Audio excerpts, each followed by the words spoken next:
Et à 7h47, votre invité Raphaël Bernard Salengro, président du syndicat des médecins du travail. Bonjour Bernard Salengro. Bonjour. Merci d'être avec nous. Aujourd'hui, on attend de fortes chaleurs sur l'ensemble du pays. C'était déjà le cas hier. Ah, c'est le vrai cas, on est vraiment dans une zone rouge, là. Oui. Zone d'alerte, là, oui. Oui, surtout vous, parce que je crois que vous êtes en région niçoise, c'est Tout ça? à fait, en plus, oui. En plus, Bon, oui, ça alors, rajoute.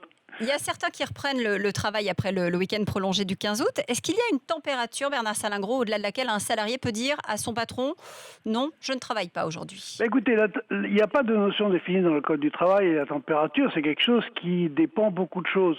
Bien sûr, la température météo, qui est à 30 degrés, c'est zone d'alerte rouge, responsabilité de l'employeur, mais tout dépend si on travaille avec un chalumeau, si on est devant un haut fourneau, dans une blanchisserie, ou si on est climatisé dans une banque ou une radio.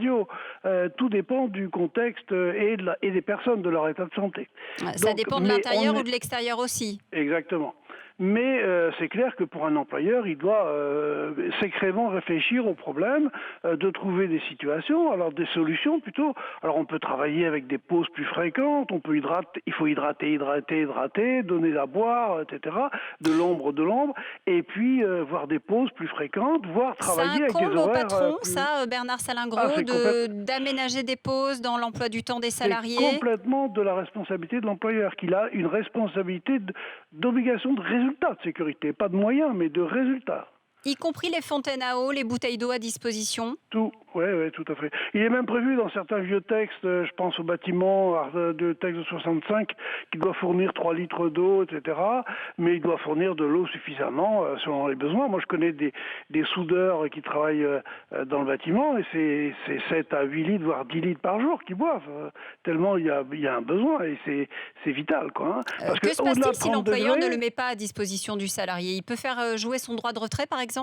Il peut faire jouer son droit de retrait, mais l'employeur peut aussi se poser la question d'intempéries, parce que on arrête les chantiers quand il pleut, quand il fait trop de la neige, et pourquoi pas quand il y a trop de température. C'est-à-dire qu'on le fait dans un sens et on ne le fait pas dans l'autre, en général?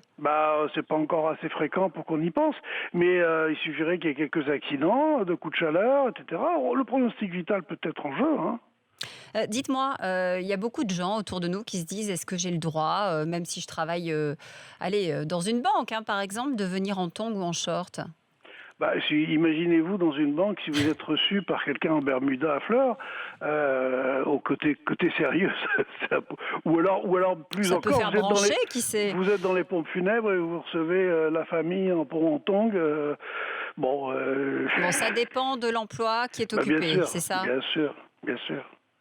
Par contre, si vous êtes dans le chantier, mettez-vous en short et un chapeau, ça c'est le minimum du minimum. Enfin, encore, ça dépend du type de métier. Mais... Bon, vous avez un conseil à nous donner là pour les gens qui travaillent aujourd'hui, qui sont oui. à l'extérieur, par exemple? L'hydratation, c'est primordial. Voilà, buvez un verre d'eau tous les quarts d'heure.